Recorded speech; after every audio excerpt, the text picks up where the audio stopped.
Welcome to the Ballroom Dance channel. My name is Sunny and we're a worldwide community of ballroom dancers, and we meet here every day to talk all things ballroom dance. Today's letter. Hi Sunny, I compete in Pro-Am.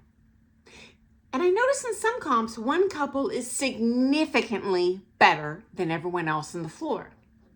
In fact, it looks like they don't even belong in that category. How does this happen? How do I know that when I'm paying to enter a category that I'm competing against dancers who actually are of a similar skill level? Okay, so for the record, I've received this same identical letter from different parts of the country. And I don't know these individuals. I don't know what comp they're talking about, which division. And there's 4 scenarios that are most likely going on here behind the scenes. Okay, number 1. As we progress in our dance work career, we hit leaps and plateaus and leaps and plateaus. So when I was really hardcore competing, I would travel to Manhattan or London once a month for lessons. Well, guess what? When I came home after a week of hitting it hard, I was at a peak. So if you saw me at that comp, I probably dominated the floor and didn't look like I belonged.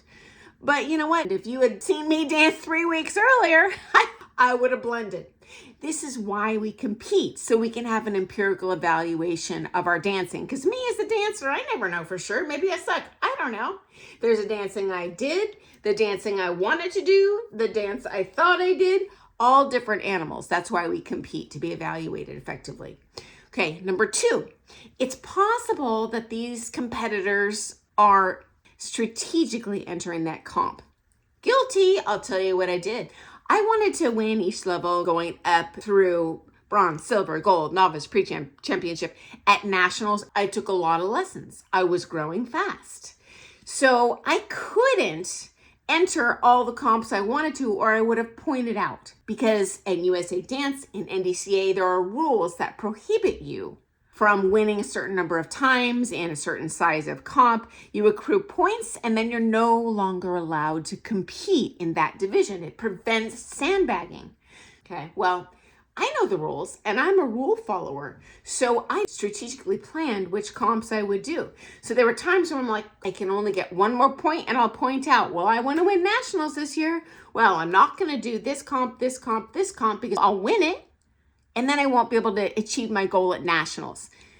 It's possible that's what's going on, and they are, by the rules, allowed to be in that event, but perhaps they are better than everyone else in that division.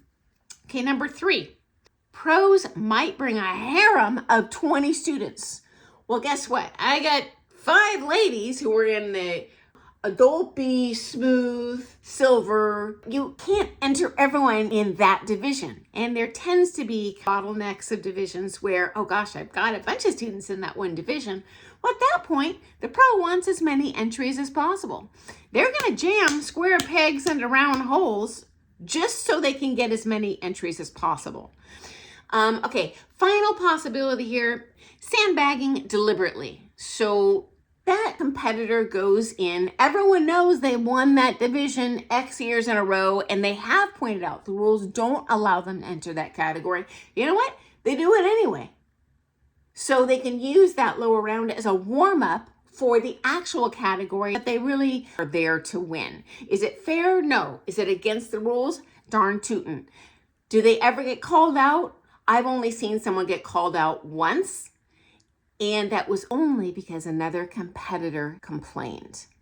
Don't expect the organizer to go in there and give someone a spanking for breaking the rules when that comp organizer's making bank off that student entering as many things as possible. And honestly, students rarely complain about each other because no one wants drama. I don't want to create enemies in the industry or in my studio. So it's kind of a conspiracy of silence. So do I know for a fact what happened in each of these comps that people are sending me letters about? No, I don't. But those are the 4 most common possibilities I think could be going on there. And hey, friends, we have a lot of experienced dancers on our channel.